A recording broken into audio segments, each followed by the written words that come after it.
재계순위 5손가락 안에 드는 태연그룹은 모든 젊은 청년들의 꿈의 직장이었습니다. 본사 건물은 오늘도 분주했습니다. 65번째 생일을 맞은 윤재현 회장은 입가에 미소 하나 없이 보고서를 검토하고 있었죠. 창밖으로 보이는 서울 풍경은 아름다웠지만 그의 눈에는 그저 흐릿한 배경일 뿐이었습니다. 회장님, 오늘부터 일하게 된 신입 비서가 도착했습니다. 비서실장의 안내에 고개를 끄덕인 윤재현은 책상 위 서류에서 시선을 떼지 않았습니다. 문이 열리고 조용한 발걸음 소리가 들렸습니다. 그제야 고개를 들어올린 윤재현의 눈에 단정한 차림의 젊은 여성이 보였습니다. 태연그룹 회장실에 새로 부임한 서하은입니다. 앞으로 잘 부탁드립니다. 맑고 또렷한 목소리로 인사하는 서하은을 바라보던 윤재현의 가슴에 묘한 감정이 일었습니다. 어디서 본 듯한. 그러나 그는 곧 그 감정을 지워버리고 차갑게 말했습니다. 일은 비서실장에게 배우고 회의 자료는 항상 하루 전에 준비해두길 바랍니다. 서하은은 고개를 숙여 인사했고 윤재현은 다시 서류로 시선을 돌렸습니다. 하지만 서하은이 나간 후에도 그의 마음속엔 이상한 감정이 자리 잡았지요. 그날 저녁 비어있는 사무실에 홀로 남은 윤재현은 서랍에서 오래된 사진 한 장을 꺼냈습니다. 3살배기 어린 딸과 함께 찍은 마지막 사진이었습니다. 30해가 넘는 시간이 흘렀지만 그날의 기억은 여전히 생생했습니다. 놀이공원에서 잠시 한눈을 판 사이 사라져버린 하은이. 그 후 끝없는 검색과 조사에도 찾지 못한 딸. 윤재현은 매년 딸의 생일마다 고아원에 후원금을 보내는 것으로 죄책감을 달래왔습니다. 하은아, 아빠가 찾을게. 반드시. 손가락으로 사진 속 딸의 얼굴을 쓸어내리며 중얼거렸습니다. 그리고 다시 사진을 서랍에 넣고 잠갔죠. 감정을 드러내는 것은 그에게 약점을 보이는 것과 같았으니까요. 다음 날 회의실에 모인 임원들 앞에서 윤재현은 여느 때와 같이 냉철한 회장의 모습이었습니다. 날카로운 지적과 명확한 지시로 회의를 이끌어 나갔죠. 서하은은 회의 내용을 꼼꼼히 기록하며 가끔 필요한 자료를 찾아 회장에게 전달했습니다. 앞으로의 시장 전망은 어떻습니까? 윤재현이 물었습니다. 저희 분석에 따르면 아시아 시장은 다음 분기에 10% 성장이 예상됩니다만 임원이 대답하는 동안 서하은이 물을 따르기 위해 몸을 숙였습니다. 그 순간 그녀의 목에서 무언가가 반짝였습니다. 작은 열쇠 모양의 펜던트가 블라우스 밖으로 흘러나왔죠. 윤재현의 시선이 그 펜던트에 고정되었습니다. 숨이 멎는 듯한 충격이 그를 덮쳤습니다. 그것은 30해 전 하은의 3번째 생일에 선물했던 바로 그 목걸이였습니다. 윤재현은 얼어붙은 듯 자리에 앉아 서하은의 목에 걸린 펜던트를 바라보았습니다. 회의는 계속되고 있었지만 그의 귓가에는 아무 소리도 들리지 않았습니다. 머릿속을 채운 것은 오직 하나. 저 목걸이가 어떻게. 회장님, 괜찮으신가요? 옆자리 임원의 목소리에 윤재현은 정신을 차렸습니다. 회의실의 모든 시선이 그에게 쏠려 있었죠. 서하은도 의아한 표정으로 그를 바라보고 있었습니다. 잠시 생각할 것이 있어서 회의는 여기까지 하겠습니다. 갑작스러운 회의 종료에 임원들은 의아해하며 자리를 떴습니다. 하지만 아무도 회장의 결정에 이의를 제기하지 않았죠. 서하은이 회의 자료를 정리하는 동안 윤재현은 그녀를 유심히 관찰했습니다. 33이라. 나이도 맞았습니다. 하지만 단지 우연의 일치일 수도 있었습니다. 서비서, 그 목걸이. 특별한 의미가 있습니까? 갑작스러운 질문에 서하은은 손으로 펜던트를 감쌌습니다. 잠시 망설이더니 조용히 대답했습니다. 제가 고아원에 버려졌을 때부터 가지고 있던 유일한 물건입니다. 제 부모님께서 남겨주신 거라고 믿고 있어요. 윤재현의 심장이 빠르게 뛰기 시작했습니다. 목소리를 가다듬고 물었습니다. 혹시 원장님께 들은 이야기가 있나요? 한정숙 원장님께선 제가 3살 때 고아원 앞에 놓여 있었다고 하셨어요. 이 목걸이와 함께. 서하은의 목소리에는 쓸쓸함이 묻어났습니다. 그날 밤 윤재현은 비밀리에 사람을 보내 서하은의 과거를 조사하기 시작했습니다. 그리고 동시에 DNA 검사를 의뢰했죠. 가슴 한켠에서는 희망이 피어올랐지만 또 다른 한켠에서는 실망할까 두려움이 엄습했습니다. 다음 날부터 윤재현은 서하은을 더 가까이서 지켜보게 되었습니다. 서류를 전달받을 때 일부러 손을 스치게 하고 회의 중에도 자주 그녀를 바라보았죠. 이런 회장의 갑작스러운 관심에 서하은은 당황스러움을 감추지 못했습니다. 요즘 회장님이 저를 자꾸 보시는 것 같아요. 무슨 잘못이라도 했을까요? 서하은이 비서실장에게 조심스레 물었습니다. 아마 업무 평가 때문일 거예요. 회장님이 신입 직원들을 유심히 관찰하시거든요. 하지만 회사 내에서는 다른 소문이 돌기 시작했습니다. 젊은 여비서에게 회장이 특별한 관심을 보인다는, 특히 회장의 장남인 윤태준 부회장은 이런 소문을 주시하고 있었습니다. 아버지가 그 비서에게 특별한 관심을 보이신다면서요? 태준은 비서실장을 불러 날카롭게 물었습니다. 비서실장은 당황한 기색을 감추지 못했죠. 그저 업무적인 관심이라고 생각합니다. 부회장님, 서비서, 오늘 저녁 시간 괜찮습니까? 점심시간이 끝나고 돌아온 서하은에게 윤재현이 물었습니다. 갑작스러운 질문에 서하은은 잠시 당황했습니다. 왜 회장이 자신에게 저녁 시간을 묻는지 이해할 수 없었죠. 네, 특별한 계획은 없습니다만. 좋습니다. 오늘 저녁 7시에 청담동 하늘정원으로 와주십시오. 중요한 얘기가 있습니다. 윤재현의 말에 서하은은 어리둥절한 표정을 지었습니다. 그때 회장실 문이 열리고 윤태준이 들어왔습니다. 아버지, 잠시 시간 좀. 태준은 말을 멈추고 서하은을 보았습니다. 그의 눈빛이 차갑게 변했죠. 나중에 오겠습니다. 서하은은 고개를 숙이고 회장실을 나갔습니다. 아버지, 소문이 사실인가요? 그 비서와 특별한 관계라는. 태준의 목소리는 날카로웠습니다. 윤재현은 아들을 똑바로 쳐다보았습니다. 어떤 소문을 믿느냐에 따라 사람의 품격이 결정된다. 단호하게 말한 윤재현은 더 이상의 대화를 거부했습니다. 저녁 7시 서하은은 조금 긴장한 모습으로 레스토랑에 도착했습니다. 창가 자리에 앉아있는 윤재현이 보였습니다. 평소의 차가운 표정 대신 어딘가 불안해 보이는 모습이었죠. 앉으시죠. 윤재현이 맞은편 자리를 가리켰습니다. 회장님, 무슨 일로? 서하은이 조심스럽게 물었습니다. 윤재현은 잠시 침묵했습니다. 그러다 천천히 입을 열었죠. 서비서가 가진 목걸이에 대해 더 알고 싶습니다. 서하은은 무의식적으로 목에 걸린 펜던트를 만졌습니다. 이건 제 유일한 기억이에요. 부모님이 저를 버릴 때 남겨주신 것이라고 생각합니다. 버리셨다고 확신합니까? 윤재현의 목소리가 떨렸습니다. 3살 때 고아원 앞에 놓여 있었으니까요. 그것 말고는 다른 설명이 있을까요? 서하은의 목소리에는 오랜 상처가 묻어났습니다. 윤재현은 깊은 한숨을 내쉬었습니다. 30해 전, 저는 놀이공원에서 3살배기 딸을 잃어버렸습니다. 그 아이의 목에 걸린 것은 지금 서비서가 하고 있는 것과 똑같은 펜던트였습니다. 서하은의 눈이 커졌습니다. 믿을 수 없다는 표정이었죠. 그게 무슨 의미인가요? 아직 확신할 수는 없습니다. 하지만 윤재현은 주머니에서 작은 봉투를 꺼냈습니다. 이것은 DNA 검사를 위한 것입니다. 물론 강제할 순 없습니다. 서하은은 그 봉투를 물끄러미 바라보았습니다. 온갖 감정이 그녀의 마음을 휘저었습니다. 분노, 혼란, 그리고 희미한 희망까지. 왜 하필 지금인가요? 서하은의 목소리가 떨렸습니다. 서비서를 처음 봤을 때부터 느꼈습니다. 그리고 그 목걸이를 보고 확신했죠. 검사 결과가 나오면 모든 것이 분명해질 겁니다. 그날 밤 서하은은 잠을 이루지 못했습니다. 평생 자신이 버려진 아이라고 생각했는데 그것이 사실이 아닐 수도 있다니. 그리고 만약 그렇다면 자신이 그 유명한 재벌가의 딸이란 말인가. 머릿속이 복잡하게 얽혔습니다. 회사는 순식간에 소문으로 가득 찼습니다. 윤재현 회장이 젊은 여비서와 밀회를 가졌다는 이야기가 임원들 사이에서 은밀히 퍼져나갔죠. 특히 윤태준은 이 소문을 주시하며 서하은을 향한 견제를 노골적으로 드러내기 시작했습니다. 서하은 씨, 요즘 바쁘시죠? 엘리베이터에서 마주친 태준이 서하은에게 말을 건넸습니다. 그의 목소리는 겉으로는 친절했지만 눈빛은 날카로웠죠. 업무에 최선을 다하고 있습니다.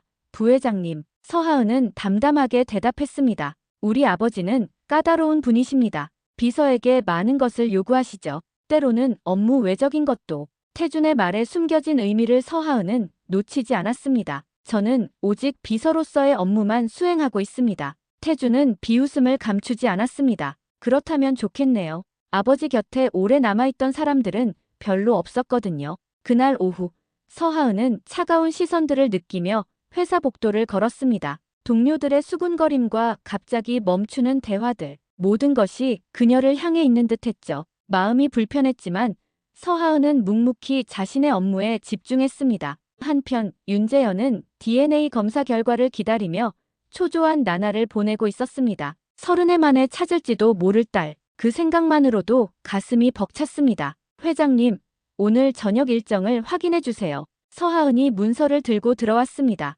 윤재현은 그녀의 얼굴을 유심히 바라보았습니다. 아내를 닮은 눈매, 그리고 자신을 닮은 입술. 이제 보니 너무도 분명했습니다. 서비서, 요즘 회사 생활은 어떻습니까? 서하은은 잠시 망설이다 솔직하게 대답했습니다. 솔직히 말씀드리자면 조금 불편합니다. 회장님과 저에 관한 소문이 있는 것 같아서요. 윤재현의 표정이 굳어졌습니다. 그런 소문에 신경 쓰지 마십시오. 곧 그의 말은 전화벨 소리에 중단되었습니다. 네, 회장입니다. 뭐라고요? 확실합니까?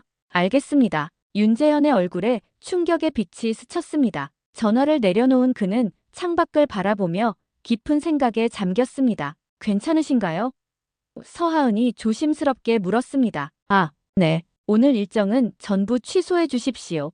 윤재현의 목소리는 어딘가 공허했습니다. 그날 밤 서하은은 회사를 나서며 결심했습니다. 이대로는 더 이상 일할 수 없다고. 소문은 점점 더 커져가고 윤태준의 견제는 날이 갈수록 심해졌습니다. 무엇보다 윤재현 회장의 이상한 관심이 부담스러웠죠. 비록 그가 자신의 아버지일지도 모른다는 가능성이 있었지만 지금의 상황은 너무 혼란스러웠습니다. 다음 날 아침 서하은은 사직서를 들고 회장실 앞에 섰습니다. 심호흡을 한 뒤 노크를 했습니다. 들어오십시오. 윤재현의 목소리가 들렸습니다. 회장님, 죄송합니다만. 서하은이 사직서를 내밀며 말했습니다. 윤재현은 그것을 바라보았지만 받지 않았습니다. 이유가 무엇입니까? 서하은은 입술을 깨물었습니다. 회사 내 분위기가 불편해졌습니다. 그리고 회장님과 저에 관한 소문이 저를 힘들게 하고 있어요. 윤재현은 천천히 일어나 창가로 걸어갔습니다. 잠시만 기다려주실 수 있습니까? 며칠만. 그의 목소리에는 간절함이 묻어났습니다. 왜 그렇게까지 하시는 건가요? DNA 검사 결과는 언제 나오나요? 서하은이 직접적으로 물었습니다. 윤재현은 돌아서서 서하은을 바라보았습니다. 결과는 이미 나왔습니다. 그럼 서하은의 심장이 빠르게 뛰기 시작했습니다. 윤재현은 깊은 숨을 내쉬었습니다. 결과는 일치하지 않았습니다. 순간 서하은의 얼굴에서 모든 혈색이 사라졌습니다. 그럼 제 목걸이는 어떻게 설명하시나요? 그것이 저도 이해할 수 없는 부분입니다. 그래서 재검사를 의뢰했습니다. 조금만 더 기다려 주십시오. 윤재현의 목소리에는 절박함이 느껴졌습니다. 서하은은 혼란스러웠습니다. 자신이 정말 버려진 것인지 아니면 다른 이유가 있는 것인지 모든 것이 안개 속에 있는 듯 했습니다. 알겠습니다. 결과가 나올 때까지 기다리겠습니다. 그녀는 사직서를 다시 가방에 넣었습니다. 하지만 마음속으로는 결과가 어떻게 나오든 이 회사를 떠날 준비를 하고 있었습니다. 그날 저녁 서하은은 자신이 자란 고아원을 찾아갔습니다. 한정숙 원장은 그녀를 반갑게 맞아주었죠. 하은아, 오랜만이구나. 어쩐 일로 이렇게 늦게 찾아왔니? 서하은은 원장의 손을 잡고 물었습니다. 원장님, 제가 고아원에 왔을 때 상황을 좀 더 자세히 알고 싶어요. 한정숙은 잠시 생각에 잠겼습니다. 그날은 비가 많이 오던 밤이었어. 누군가가 문 앞에 너를 놓고 갔는데 창문으로 희미하게 검은 차가 떠나는 것만 봤단다. 내가 입고 있던 옷에는 하은이라고 이름이 수놓아져 있었고 목에는 그 목걸이가 걸려 있었지. 혹시 그때 다른 것은 없었나요? 편지나 메모 같은. 서하은이 물었습니다. 특별한 것은 없었어. 다만 원장은 잠시 머뭇거렸습니다. 내가 가지고 있던 작은 가방이 있었는데 그 안에 몇 가지 물건이 있었지. 아직도 보관하고 있어. 원장은 일어나 오래된 서랍장에서 작은 상자를 꺼내왔습니다. 이것이 내가 가지고 왔던 모든 것이란다. 서하은은 떨리는 손으로 상자를 열었습니다. 안에는 낡은 곰 인형, 작은 양말 한 켤레, 그리고 접힌 종이 한 장이 있었습니다. 종이를 펼치자 희미한 글씨가 보였습니다. 하은아, 아빠가 이 열쇠로 내 행복을 꼭 열어줄게. 서하은의 눈에서 눈물이 흘러내렸습니다. 이것은 분명 자신이 버려진 게 아니라는 증거였습니다. 누군가는 그녀를 찾고 있었던 것이죠. 원장님, 이건 서하은의 목소리가 떨렸습니다. 난 내가 버려진 게 아니라고 항상 믿었단다. 단지 어떤 사정이 있어서 헤어질 수밖에 없었던 거라고. 한정숙이 서하은의 손을 꼭 잡았습니다. 그날 밤 서하은은 새로운 희망과 함께 잠이 들었습니다. 다음 날 그녀는 그 종이를 들고 회장실로 향했습니다. 들어오세요. 윤재현의 목소리에 서하은은 조심스럽게 회장실 문을 열었습니다. 윤재현은 창가에 서서 멀리 도시 풍경을 바라보고 있었습니다. 그의 어깨에는 피로가 묻어 있었죠. 회장님, 보여드릴 것이 있습니다. 서하은이 떨리는 손으로 종이를 내밀었습니다. 윤재현은 천천히 돌아서서 그것을 받아들었습니다. 글씨를 확인한 순간 그의 얼굴이 창백해졌습니다. 이것은 그의 목소리가 떨렸습니다. 어제 고아원에 가서 찾았습니다. 제가 고아원에 왔을 때 가지고 있던 물건들 중 하나였어요. 서하은이 설명했습니다. 윤재현은 종이를 내려놓고 의자에 힘없이 앉았습니다. 이 필체는 분명 제 것입니다. 하은이에게 써준 메모였죠. 그럼 왜 DNA 검사 결과는? 서하은이 혼란스러워하며 물었습니다. 그때 윤재현의 전화가 울렸습니다. 네, 회장입니다. 네, 정말입니까? 확실합니까? 알겠습니다. 전화를 끊은 윤재현의 눈에는 눈물이 고여 있었습니다. 첫 번째 검사에 오류가 있었다고 합니다. 재검사 결과 서하은 씨는 제 친딸이 맞습니다. 순간 회장실에는 깊은 침묵이 내려앉았습니다. 서하은은 어떤 말도 할 수 없었고 윤재현 역시 감정을 추스르느라 말을 잇지 못했습니다. 어떻게 이런 일이? 서하은의 목소리가 떨렸습니다. 윤재현은 천천히 일어나 서하은에게 다가갔습니다. 30해 전 당신 어머니와 저는 심한 갈등 중이었습니다. 그날 놀이공원에서 잠시 다툰 사이에 하은이가 당신이 사라졌죠.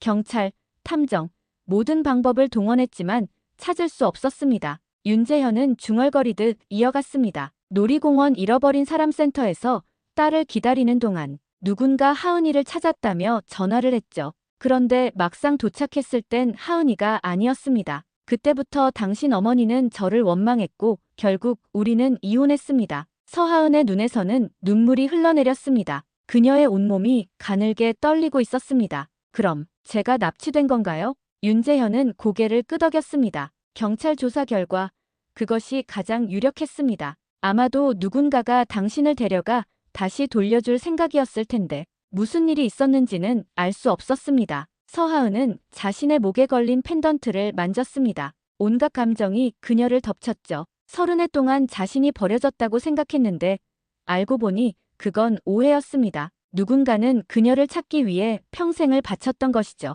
저는 어떻게 해야 할지 모르겠습니다. 서하은의 목소리는 떨리고 있었습니다. 윤재현은 조심스럽게 한 걸음 다가갔습니다. 억지로 받아들이라고 강요하지 않겠습니다. 시간이 필요하다면 얼마든지 드리겠습니다. 그날 이후 서하은은 휴가를 냈습니다. 혼자만의 시간이 필요했죠. 집에서 며칠을 보내며 과거의 조각들을 맞추어 나갔습니다. 목걸이, 메모, 그리고 어렴풋이 기억나는 따뜻한 감정들. 모든 것이 이제야 의미를 갖기 시작했습니다. 한편 윤재현은 태준을 불러 사실을 알렸습니다. 내 여동생이 돌아왔다. 오랫동안 찾던 하은이를. 태준의 얼굴은 창백해졌습니다. 증거가 확실합니까?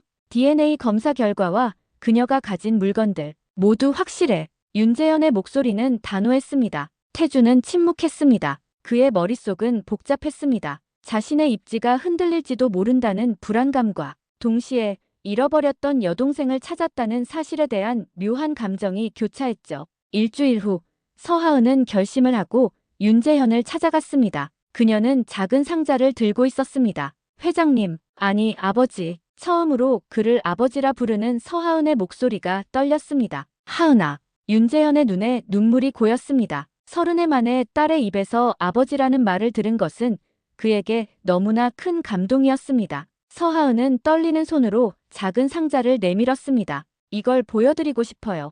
윤재현이 상자를 열자 그 안에는 또 하나의 펜던트가 있었습니다. 그것은 열쇠가 아닌 자물쇠 모양이었죠. 이것도 제가 고아원에 왔을 때부터 가지고 있던 거예요. 늘 목걸이와 함께 지니고 다녔지만 이게 무엇을 의미하는지 몰랐어요. 윤재현은 자물쇠 펜던트를 손에 쥐고 생각에 잠겼습니다. 내 셋째 생일에 2개의 펜던트를 선물했단다. 열쇠와 자물쇠. 내 어머니는 자물쇠를, 나는 열쇠를 목에 걸어주었지. 그럼 어머니는? 서하은이 조심스럽게 물었습니다. 윤재현은 깊은 한숨을 내쉬었습니다. 내 어머니는 너를 잃은 후 크게 상심했단다. 결국 우리는 이혼했고 10년 전 그녀는 세상을 떠났어. 서하은의 눈에서 눈물이 흘러내렸습니다. 한 번도 만나보지 못한 어머니에 대한 그리움이 가슴을 저몄죠. 두 펜던트는 서로 맞물리도록 만들어졌어. 열쇠가 자물쇠를 여는 순간 우리 가족의 행복이 시작된다는 의미였지.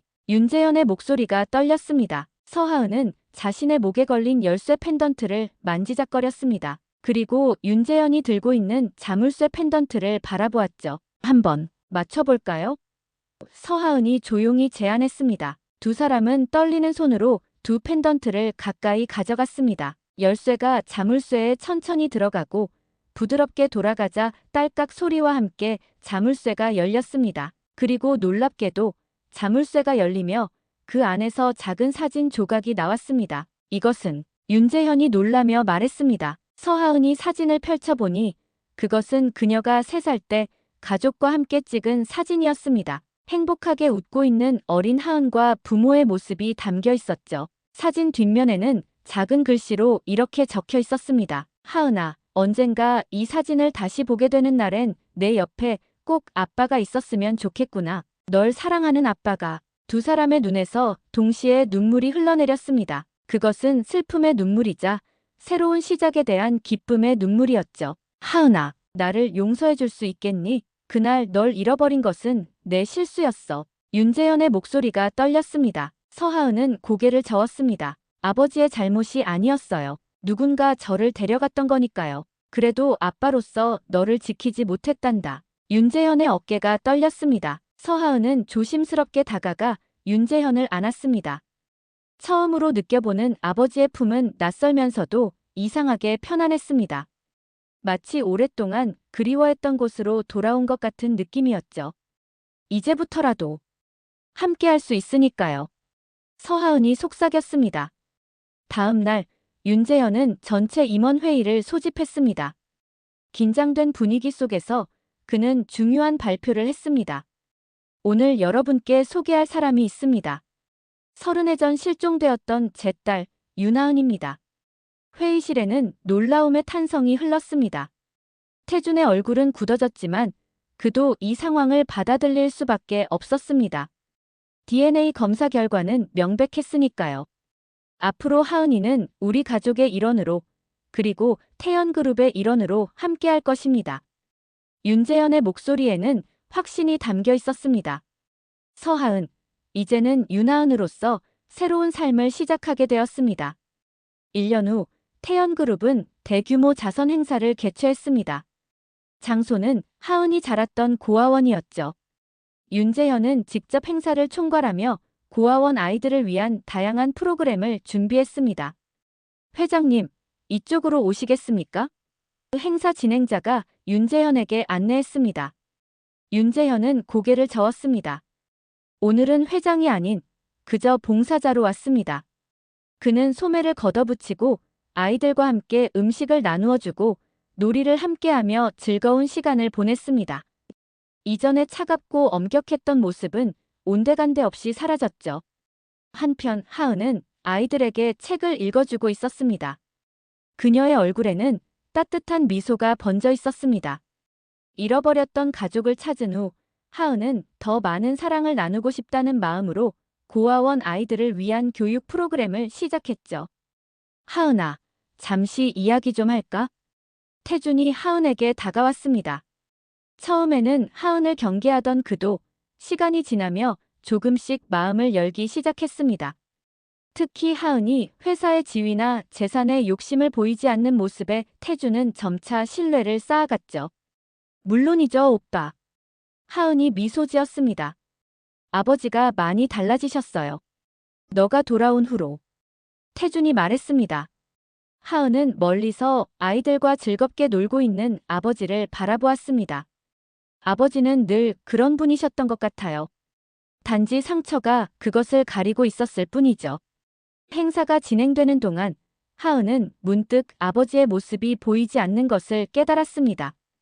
그녀는 고아원 구석구석을 살피다가 자신이 어린 시절 지냈던 작은 방 앞에 이르렀습니다. 방 안에서는 윤재현이 혼자 무릎을 꿇고 앉아 있었습니다. 그의 어깨가 작게 떨리고 있었죠. 하은은 조용히 문을 열고 들어갔습니다. 아버지. 하은이 부드럽게 불렀습니다. 윤재현은 눈물로 젖은 얼굴을 들어 그녀를 바라보았습니다. 여기 있었구나. 그동안 이렇게 작고 차가운 곳에서 혼자 있었니? 미안하다. 아빠가 너무 늦었어. 윤재현의 목소리가 떨렸습니다. 그는 낡은 벽을 손으로 쓰다듬으며 독백하듯 말했습니다. 하은은 조용히 다가가 아버지의 손을 잡았습니다. 이제 여기 오지 않아도 돼요. 저 더 이상 혼자 아니니까. 윤재현은 딸의 손을 꼭 잡았습니다. 정말 이제야 내 행복을 열어줄 수 있게 되었구나. 하은은 잠시 망설이더니 주머니에서 작은 상자를 꺼냈습니다. 아버지, 이것을 드리고 싶어요. 윤재현이 상자를 열자 그 안에는 새로운 목걸이가 있었습니다. 그것은 열쇠와 자물쇠가 하나로 연결된 디자인이었죠. 이제 우리는 절대 떨어지지 않을 거예요. 하은이 말했습니다. 윤재현은 감격에 찬 표정으로 목걸이를 바라보았습니다. 그리고 조심스럽게 그것을 목에 걸었죠. 두 사람은 작은 방에서 나와 행사장으로 돌아갔습니다. 태준이 그들에게 다가왔습니다. 아버지, 이제 인사 말씀을 하실 시간입니다. 윤재현은 단상에 올라 마이크를 잡았습니다. 행사장에 모인 사람들이 그를 바라보았죠. 오늘 이 자리에서 저는 두 가지 소식을 전하고 싶습니다.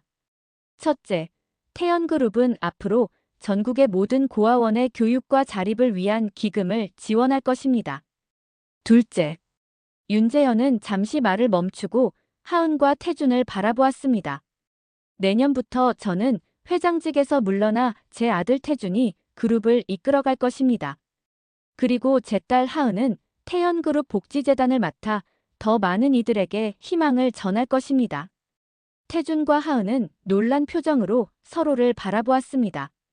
이런 결정은 전혀 예상치 못했던 것이었죠. 저는 이제 남은 시간을 제 가족과 함께 그리고 도움이 필요한 이들을 위해 쓰고 싶습니다. 윤재현의 목소리에는 확신이 담겨 있었습니다. 행사가 끝나고 세 사람은 고아원 앞 벤치에 나란히 앉았습니다. 저녁 노을이 아름답게 물들고 있었죠. 정말 이렇게 하실 건가요, 아버지? 태준이 물었습니다. 윤재현은 고개를 끄덕였습니다. 너희와 함께할 시간이 많지 않다는 걸 깨달았단다. 지금까지는 일에만 집중했지만 이제는 진짜 중요한 것이 무엇인지 알게 되었어. 하은은 아버지의 손을 잡았습니다. 그녀의 눈에는 행복한 눈물이 맺혀 있었죠. 우리 함께 새로운 시작을 해요. 하은이 말했습니다. 오늘 사연 어떠셨나요? 잃어버린 딸을 정말 생각지도 못한 곳에서 만났지만 한눈에 딸임을 알아본 부성애가 참 눈에 띄는 사연이었습니다. 가정의 달인만큼 사랑하는 가족들과 즐거운 시간 보내세요. 감사합니다.